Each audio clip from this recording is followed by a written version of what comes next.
여러분 안녕하십니까? 지난 한 주 동안 주 안에서 평안하셨습니까? 여러 가지 어려운 상황이 있지만 주님 바라보시면서 주 안에서 주님 주시는 평강 가운데 거하시는 여러분 모두가 되시기를 바랍니다. 오늘 빌립보서 제6과 3장 1절에서 4장 1절까지 말씀을 가지고 함께 공부하고 또 나눠보겠습니다. 오늘 먼저 6과 이단 경계와 참된 신앙에 대한 교훈에 대해서 함께 나누겠습니다. 암기 말씀은 빌립보서 3장 8절 9절 말씀입니다. 여러분 자막 보시고 또 책을 보시면서 같이 한번 읽겠습니다. 또한 모든 것을 해로 여김은 내 주 그리스도 예수를 아는 지식이 가장 고상하기 때문이라. 내가 그를 위하여 모든 것을 잃어버리고 배설물로 여김은 그리스도를 얻고 그 안에서 발견되려 함이니 내가 가진 의는 율법에서 난 것이 아니요 오직 그리스도를 믿음으로 말미암은 것이니 곧 믿음으로 하나님께로부터 난 의라.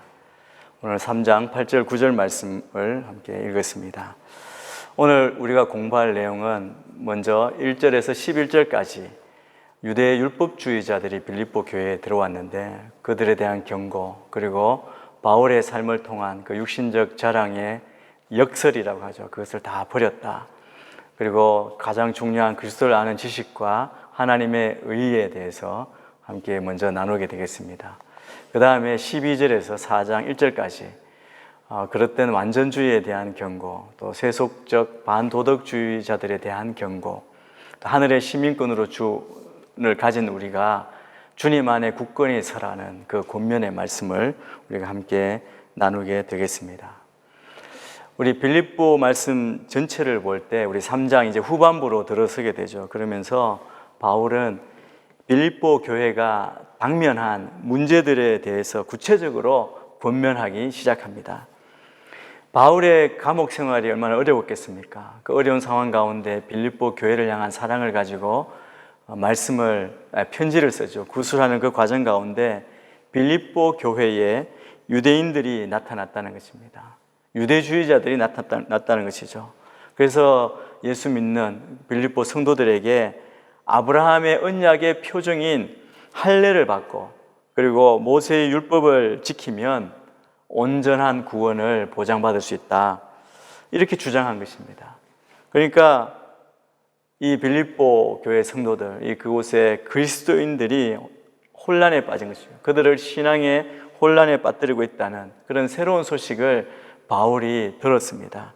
그래서 이전까지는 그 고난 가운데에도 일치와 그리고 화평과 기쁨의 공동체를 이루도록 권면했던 바울이 중지를 합니다. 중지하고 오늘 3장에서 4장 1절 또 3절 이때까지 유대인들의 주장을 반박하고 올바른 신앙 내용을 설명하는 그런 내용을 오늘 말씀을 통해서 보게 되고 그것을 기록을 가지고 함께 우리의 신앙생활을 나누게 되기를 바랍니다. 먼저 오늘 유대 율법주의자들에 대한 경고, 우리 전체 말씀은 오늘은 읽지 않고 여러분이 보시고 이제 그 부분마다 말씀을 읽겠습니다. 1절부터 3절 말씀을 먼저 읽겠습니다. 마지막으로 내 형제들이여 주 안에서 기뻐하십시오. 여러분에게 같은 말을 쓰는 것이 나는 힘들지 않고 여러분에게는 안전합니다. 개들을 조심하고 악을 행하는 사람들을 조심하고 거짓 할례를 받은 사람들을 조심하십시오. 하나님의 영으로 섬기고 그리스도 예수를 자랑하며 육체를 내세우지 않는 우리가 참 할례를 받은 사람들입니다. 바울은 새로운 주제가 넘어가기 전에 2장까지 이렇게 전개됐던 내용을 다시 한번 강조하고 있음을 볼 수 있습니다. 주 안에서 기뻐하십시오 라고 그렇게 말합니다. 이 기쁨은 빌립보서 전체의 주제라고 그렇게 말할 수 있습니다. 그런데 여기에서 바울 사도가 지금 강조하고 있는 것은 주 안에서라는 말입니다. 우리가 고난 가운데에도 기뻐할 수 있는 이유는 주 안에 있기 때문입니다. 그 관점을 가지라고 바울이 계속 강조합니다. 주 안에서 바라보면 어떤 환난도 어떤 삶의 상황도 기뻐할 수 있습니다. 바울이 오늘 여기 1절 뒷부분을 보면 여러분에게 같은 말을 쓰는 것이 나는 힘들지 않고 여러분에게는 안전합니다라고 그렇게 말합니다. 아마 이런 내용을 그전에도 반복해서 이야기했던 것 같습니다. 이미 언급했다는 것이죠. 이 동일한 내용을 말이나 편지로 성도들에게 가르쳤음을 우리가 짐작할 수 있습니다. 이것이 심각한 문제이기 때문에 다시 한번 이 문제를 다룬다고 이렇게 말하고 있습니다.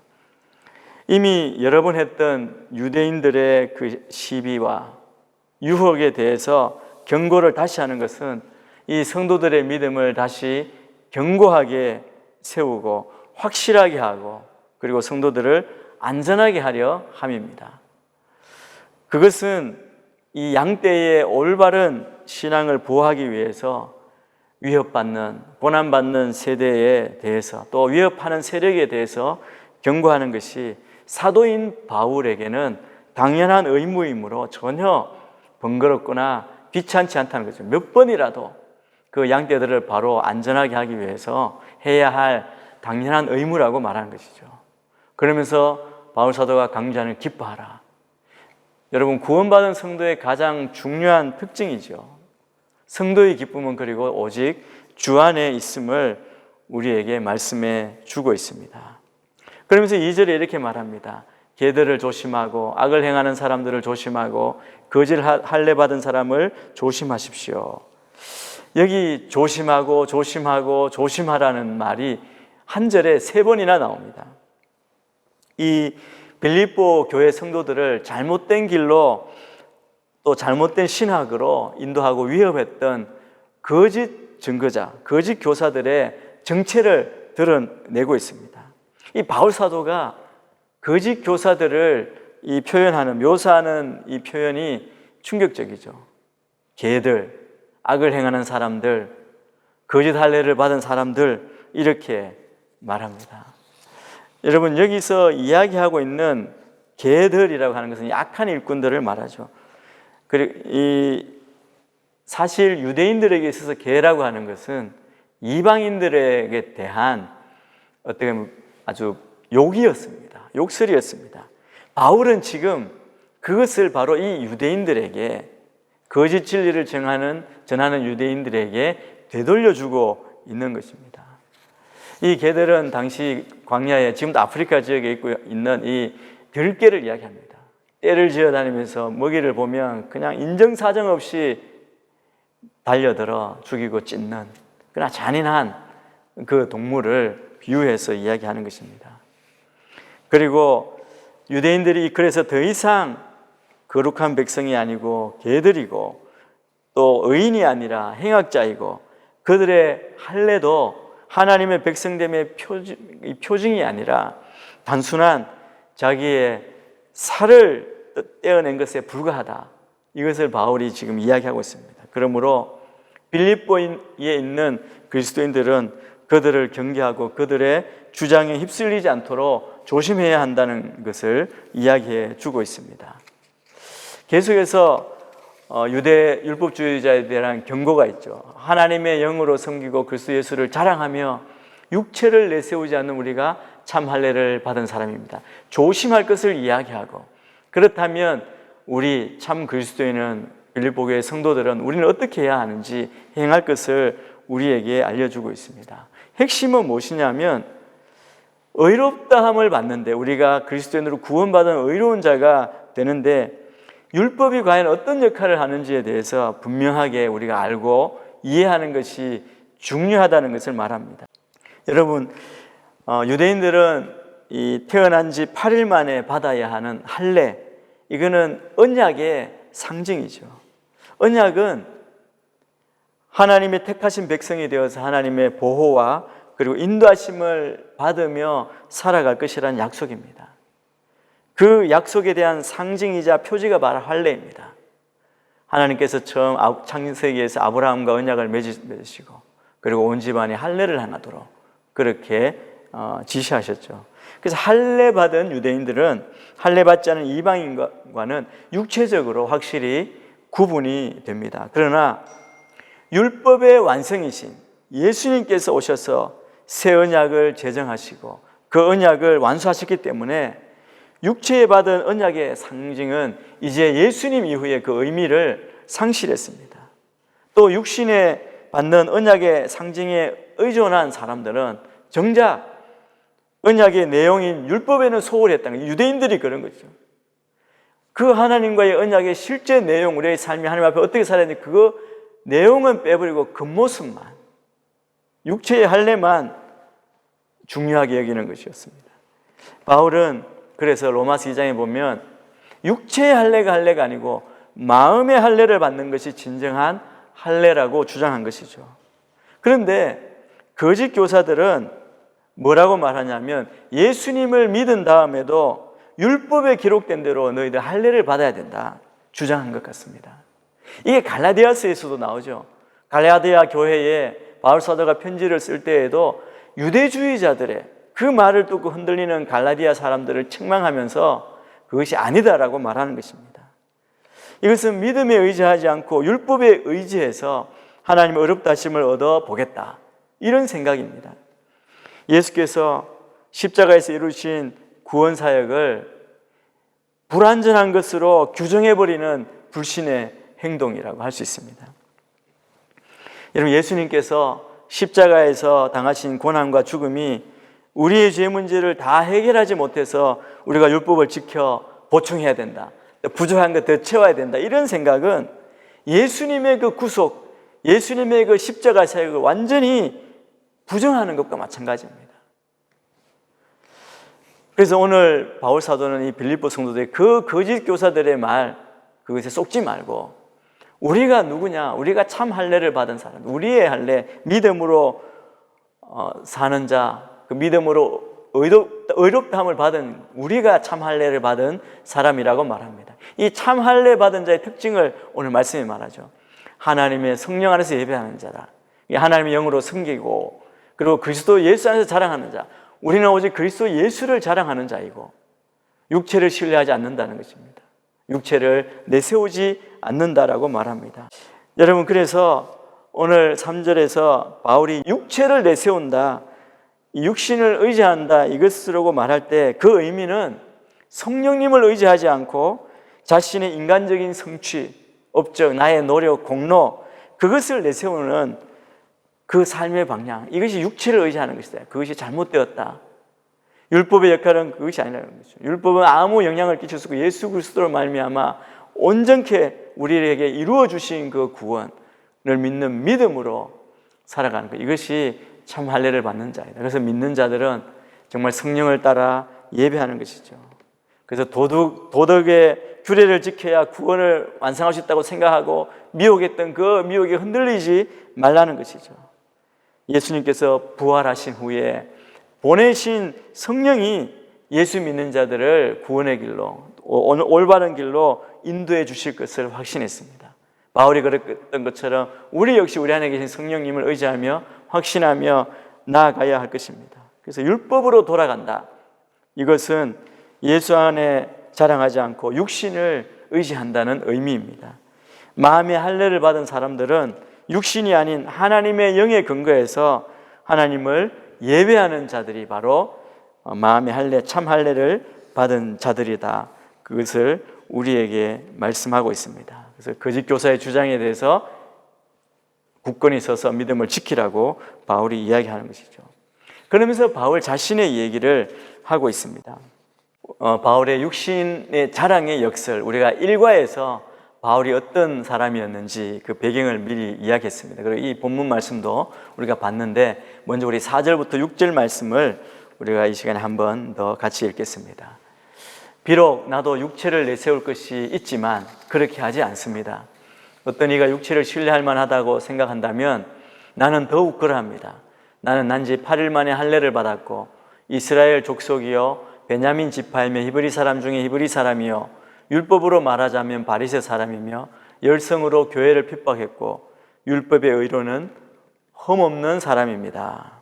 바울은 이 4절부터 자신의 과거를 이야기하죠. 자신도 사실 육신을 의지하는데 선수였고 자랑할 것이, 육신을 따라 이야기한다면 자기는 자랑할 것이 많다고 밝히죠.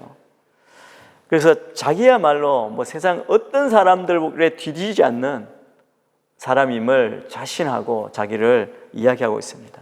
자신이 육신을 의지할 만하다는 그 근거를 제시하는데, 그 제시하는 근거에는 두 종류가 있습니다. 첫째는 자기 태어날 때부터 조상에게 유산으로 물려받은 것, 그 특권이죠. 자기 태어나니까 자기에게 주어진 그 특권도 있고, 그리고 자라면서 자기가 스스로 성취한 것, 업적, 성취가 있다. 그것을 자랑합니다. 오늘 기록된 대로, 여기 말씀에 있는 대로 난 지 8일 만에 할례를 받았다는 거예요. 그러니까 하나님의 언약의 그 백성 가운데 유대인으로 태어났다. 또 이스라엘의 민족의 일원으로 태어났다는 겁니다. 이 베냐민 지파라고 이렇게 자랑하죠. 베냐민 지파는 12지파로부터 시작된 이스라엘 백성 가운데 약속의 땅에서 태어난 12의 시조 중에서 약속의 땅에서 태어난 유일한 사람이 베냐민입니다. 야곱이 그 라반의 집을 떠나서 다시 고향으로 돌아오면서 낳은 아들이 베냐민이죠. 그리고 그가 자랑할 때 이 베냐민 지파는 또 사울 왕이라고 하는 그런 이스라엘의 왕을 배출한 명문가이기도 하고, 성경의 역사를 보면 베냐민과 유다 지파만이 끝까지 남유다 북이스라엘로 갈려질 때 유다 지파 다윗 왕조에 충성을 했던 지파입니다. 그리고 바울은 자기가 히브리 사람 중에 히브리 사람이라 말합니다. 이 부모님이 다 히브리 사람, 디아스포라였지만 그는 히브리어를 쓰고 아람어를 말하고 쓸 줄 아는 정말 유대인이었다, 그렇게 말한 겁니다. 그리고 바울의 업적들도 화려하죠. 그는 바리새파 사람이다, 그렇게 말합니다. 이 바리새인들은 율법을 철저하게 지킨 사람입니다. 그러니까 많은 그 시대까지 여러 가지 조항을 지키려고 애를 썼던, 철저하게 지키려 했던 사람입니다. 또 바울이 자랑한 게 뭡니까? 자기는 온 마음, 온 열심을 다해서 목숨 바쳐 열성적으로 교회를 핍박했던 사람이다. 자기가 여기서 자랑스럽게 내세우는 것은 교회를 핍박했던 그 사실 자체가 아니라 자신이 확신한 바, 믿는 바에 따른 그런 열심이 있는 자였다, 그것을 이야기하고 있습니다. 바울이 열성으로 교회를 핍박한 것은 육신의 관점으로 보았을 때 하나의 업적이 될 수 있다라고 그렇게 말하는 것이죠. 잘못된 확신이라 할지라도 열심을 다하고 최선을 다한 것이었기 때문에 바울은 자신이 확신한 바에 따라 열심을 다해서 살아왔다, 그렇게 내세웁니다. 또 그는 율법의 의로는 흠이 없는 자였다라고 말합니다. 이 말은 뭐냐면 율법을 다 지켰다는 거죠. 율법이 요구하는 그런 의로운 사람을 유지했다. 율법을 어겼더라도 율법이 요구하는 모든 절차를 밟아서 언약의 사람으로서의 지위를, 특권을 유지했다는 그런 뜻이 있습니다. 그런데 어떻습니까? 바울 사도는 예수님을 만난 후에 바울의 모든 것이 다 뒤집어졌습니다. 바울은 율법을 못 지켜서 힘들어하다가 예수를 만난 게 아닙니다. 자신의 믿음의 확신을 가지고 교회를 핍박하다가, 그것도 다메섹에까지 가서 믿는 사람을 핍박하고 잡아오려고 가다가 예수님을 만났죠. 그런데 예수님을 만나고 나니까 자신이 자랑했던 것, 자기가 그렇게 목숨 바쳐 확신했던 것, 자기 이익이다, 유익이라고 생각했던 것, 모든 것이 다 해로운 것으로 여겨지기 시작했습니다. 바울이 추구한 것은 육신을 신뢰하고 자기 의를 이루려는 삶입니다. 여러분, 우리도 예수를 믿은 후에 육신을 의지하며 살아갈 가능성이 있다는 겁니다. 예수님께서 십자가에서 우리 죄를 다 해결해 주셨지만 그 후의 삶은 내가 책임지고 내가 이루어 가겠다는 그런 생각은 잘못된 것임을 우리에게 말씀해 줍니다. 물론 오늘날에도 할례를 받아야 된다, 율법을 지켜야 된다, 이런 것을 주장하는 사람은 없습니다. 그러나 더 교묘한 방법으로 우리의 육신을 신뢰하게 만드는 거짓 가르침이 많습니다. 요즘 판치는 이단들, 겉으로 다양해 보이지만 그 내용은 다 비슷하죠. 예수가 아닌 결국 우리 자신, 육신을 의지하게 만드는 사상입니다. 그래서 우리는 오늘 앞부분에 본 주 안에서라는 그 우리의 믿음의 분명한 관점을 회복하고 예수만 자랑하고 성령님만 의지하며 신앙생활을 꾸려가야 할 것입니다. 우리가 어떤 업적, 도덕적인 삶, 그것으로 신앙에 좋은 책임 있는 그리스도인이 될 것이라고 하는 것, 이것은 틀린 것이죠. 우리가 의지할 수 있는 분은 성령님밖에 없습니다. 신앙생활이 육신을 의지하는지 아닌지 판가름할 수 있는 방법은 바로 세상에서의 성공과 믿음을 연결시키고 있는지 아닌지 판단해야 합니다. 판단할 수 있죠. 내가 열심히 믿는 하나님이 내가 열심히 믿으면 하나님이 나에게 성공을 보장해 줄 것이다, 이런 생각, 또 내가 실패한 이유는 열심히 믿지 않았기 때문이다, 이런 생각은 바로 육신을 의지한다는 그 증거입니다. 율법적인 신앙의 증거입니다. 그래서 우리의 신앙 처음과 끝은 예수 그리스도밖에 없음을 우리가 기억해야 합니다. 여기서 바울이 자기의 삶을 이야기하죠. 7절부터 11절입니다. 그러나 내게 유익하던 것들을 나는 그리스도 때문에 다 해로운 것으로 여깁니다. 내가 참으로 모든 것을 해로 여기는 것은 내 주 그리스도 예수를 아는 지식이 가장 고상하기 때문입니다. 그분을 인해 내가 모든 것을 잃어버리고 심지어 배설물로 여기는 것은 내가 그리스도를 얻고 그 안에서 발견되기 위한 것입니다. 내가 가진 의는 율법에서 난 의가 아니요 그리스도를 믿음으로써 얻는 의, 곧 믿음으로 인해 하나님께로서 난 의입니다. 나는 그리스도와 그분의 부활의 능력을 알고 그분의 죽으심을 본받아 그분의 고난에 동참하는 것이 무엇인지 알기 위해 어떻게 해서든지 죽은 사람들 가운데서 살아나는 부활에 이르고자 합니다. 7절에 보면 그러나로 시작합니다. 지금까지 자기가 그렇게 의지했던 거, 열심히 했던 거 반전을 이룬 줄. 그래서 자기의 회심을 설명합니다. 바울은 자기가 자랑했던 자신의 족보, 자기 열심히 이룬 거, 그전에는 다 이익이라고 생각했지만 예수님을 만난 후에 이것은 손해라는 것을 알았다는 것이죠. 왜냐하면 예수님을 아는 지식의 그 가치, 그것이 가장 탁월함을 알았기 때문에 가치가 바꾼 것이죠. 중요하게 된 가치가 뒤집어진 것이죠. 그것은 그리스도 때문에 일어난 것입니다. 그의 고백을 계속 봅니다. 여기 8절, 9절에 보면 그가 가장 중요하게 여긴 것이 그리스도를 아는 지식입니다. 그는 그리스도를 아는 지식이 가장 고상하다는 것, 고귀하다는 걸 깨달았습니다. 예수 그리스도를 아는 지식이 다른 것과 견주어 보았을 때 다른 모든 것은 배설물, 오물과 같다. 우리가 쉽게 말하면 똥과 같다. 아무 가치 있게 가까이 하지 않을. 그래서 바울은 그것을 다 버렸다라고 말합니다. 바울이 유대인으로서 그동안 얼마나 큰 자부심을 지니고 있었는지 생각해 보면 이 고백은 정말 놀라운 고백이죠. 그가 다 배설물로 여겼던 이유는 그리스도를 얻고 또한 그 안에서 발견되기 위함이다라고 말합니다. 여러분, 그리스도를 아는 지식이 무엇입니까? 구약에 보면 하나님을 아는 지식이 바로 그리스도를 아는 지식이죠. 구약에서 하나님을 안다는 것은 하나님을 존귀하게 여기고 하나님의 뜻에 순종하는 것입니다. 그런데 이건 단순히 어떤 인식하는 것이 아니라 하나님과 개인적이고 친밀한 관계로 들어가는 것을 의미합니다. 바울은 그래서 내 주 예수 그리스도를 아는 지식이라는 표현을 하죠. 바울은 나의 주님, 나의 왕으로서 예수 그리스도를 알고 고백하고 있습니다. 바울이 예수를 알고 주님으로 고백한다는 것은 그리스도께서 하나님과 동등됨 속에 주장할 수 있던 모든 것, 우리 앞에 배운 2장에서 나타난 그 모든 것, 특권과 영광을 포기하고 그랬던 것처럼 자신의 모든 특권과 지위를 포기한다는 의미가 있습니다. 한마디로 바울의 고백은 그리스도를 닮겠다는 그런 의미이죠. 단순히 머리로만 아는 것이 아니라 예수님의 삶을 따라가겠다는 의미입니다. 이것은 예수님과의 친밀한 관계 속에서 이루어지는 것입니다. 바울은 그리스도 때문에 모든 것을 잃었다. 그러나 그리스도 때문에 모든 것을 얻었다라고 그렇게 말합니다. 또 이것이 그리스도 안에서 발견된다는 의미입니다. 그리스도를 만나고 또 자신의 정체성을 알게 되었다라는 의미도 있죠.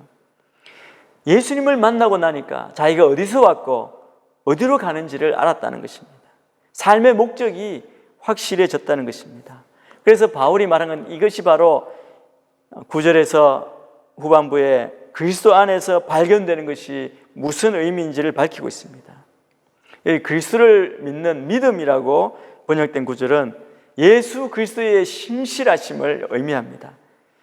그리스도를 믿는 믿음, 이 바울이 대비시키는 두 가지는 뭐냐 하면 두 가지 행위, 하나는 율법으로 말미암는 의와 또 하나는 그리스도를 믿는 믿음. 그런데 바울이 그거라기보다 여기에서 지금 바울이 이야기하고 있는 것은 율법으로 말미암는 의와 그리고 하나님의 행위 예수 그리스도의 신실함, 이 두 가지를 비교하는 것으로 보입니다.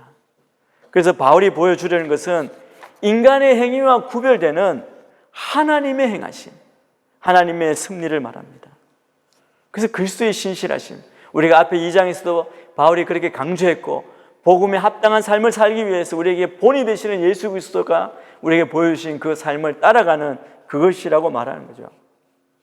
그래서 바울은 그리스도의 신실함에 근거한 인간의 반응을 여기 오늘 말씀에 믿음으로 인해, 믿음에 근거하여라고 이렇게 표현하고 있습니다. 그래서 우리의 믿음의 근거가 철저하게 그리스도의 신실하심 때문이라는 것이죠.